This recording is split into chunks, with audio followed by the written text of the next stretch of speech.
March 6th, 1990. An SR-71 Blackbird takes off from Los Angeles. Destination, Washington, D.C. Distance, 2,300 miles. Time, 64 minutes. That's crossing the entire United States, faster than most people drive to work. But here's what they didn't tell you. The plane was leaking fuel the entire time. The tires cost more than a new car and only lasted 15 landings. And the pilots? They were basically astronauts flying a controlled missile at 80,000 feet. This is the SR-71 Blackbird. And the craziest part? We've never built anything faster since. Promise and setup.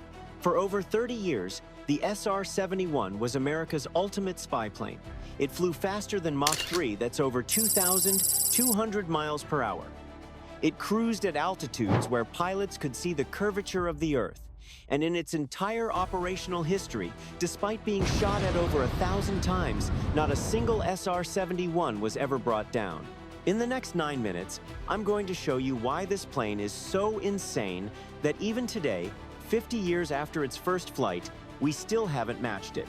You're going to learn about the fuel that leaked on purpose, the pilot who survived when his plane literally disintegrated around him at 80,000 feet, and the design trick, so brilliant, it accidentally created America's first stealth aircraft. Let's break down the most badass plane ever built. Part 1. The Speed Demon. Let me paint you a picture of what Mach 3 actually means. You're flying at 80,000 feet, that's over 15 miles high. At that altitude, the sky above you is black. You can see the curvature of the Earth. You're so high that you're wearing a pressure suit, because if the cockpit depressurizes, you're dead in seconds. And you're traveling at 2,200 plus miles per hour. That's 36 miles per minute. 1 mile every 1.6 seconds. At those speeds, if a surface-to-air missile is fired at you, by the time it reaches where you were, you're already 10 miles away. Pilots would watch missiles explode harmlessly in their rearview mirrors literal miles behind them. But here's the insane part. The SR-71 wasn't just fast in a straight line. It could accelerate while at maximum speed. During one mission over Libya in 1986, an SR-71 detected multiple SAM launches. The pilot's response? He pushed the throttles forward and accelerated from Mach 3.2 to Mach 3.5. The missiles couldn't catch up. They ran out of fuel and fell out of the sky. The Blackbird's solution to enemy fire wasn't evasion. It was simply go faster. But achieving that speed created problems engineers had never encountered before. Part 2. The engineering nightmare. Flying at Mach 3 generates something most aircraft never have to deal with: extreme heat. When you're moving that fast, air friction heats the aircraft's surface to over 600 degrees Fahrenheit. That's hot enough to melt aluminum, which is what most planes are made of. So Lockheed's Skunk Works division had to build the SR-71 out of titanium, 85% titanium. Problem solved, right? Wrong. Titanium was incredibly difficult to work with. Standard steel tools would contaminate the titanium and make it brittle. So they had to invent new tools, made out of titanium. Even the fuel was insane. The SR-71 used JP7, a special fuel so stable it wouldn't ignite even if you threw a lit match into it. You needed a chemical called triethylborane, TEB, just to start the engines. And each SR-71 only carried enough TEB for 16 engine starts. Run out, and you're grounded. But the wildest design choice?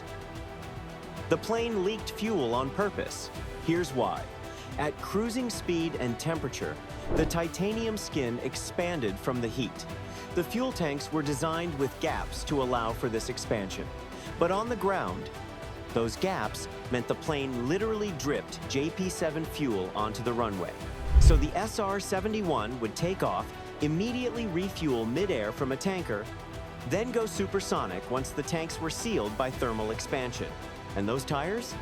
They were filled with nitrogen instead of air to prevent combustion, mixed with aluminum powder to reflect heat, and inflated to 415 pounds per square inches. That's 13 times higher than your car tires. Each tire costs $2,300, and lasted fewer than 20 landings. This plane was so extreme that just existing was an engineering miracle. Part 3, the speed check story. Now, let me tell you the most legendary SR-71 story ever told straight from the pilots themselves. Major Brian Schul was flying an SR-71 over Southern California. Below him, air traffic control was handling the usual radio chatter, mostly small civilian planes, asking for speed readouts. A Cessna pilot calls in, "Center, what's my ground speed?" Controller responds, "Cessna 123, showing 90 knots. Then a twin-engine plane trying to one-up him. "Center, what's our ground speed?" Controller, "Twin 456, showing 180 knots. Then an F-18 Navy fighter pilot clearly wanting to show off. "Center, Dusty 52, can I get a ground speed check?" Controller, with a slight smile in his voice, "Dusty 52, showing 620 knots. That's 713 miles per hour. The F-18 pilot is satisfied. That's a respectable speed." Brian Schul, sitting at 80,000 feet in his SR-71, has been listening to all of this. He knows what's about to happen. His reconnaissance systems operator in the back seat knows too. They don't even need to say it. Brian keys the radio. "Center, Aspen 20, can you give us a ground speed check?" There's a brief pause. Every pilot on that frequency is listening. The controller responds, "Aspen 20, I show you at 1,842 knots.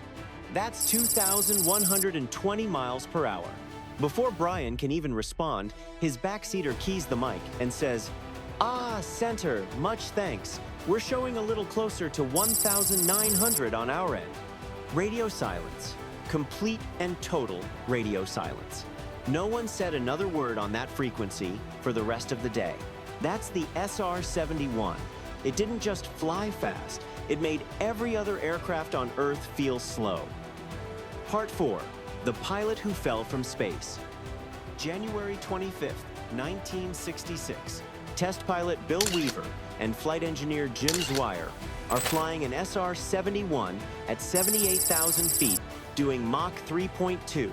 They're testing a new center of gravity configuration, basically flying the plane slightly tail-heavy to reduce drag. Then the right engine inlet malfunctions. Airflow becomes unstable, and in a fraction of a second, everything goes wrong.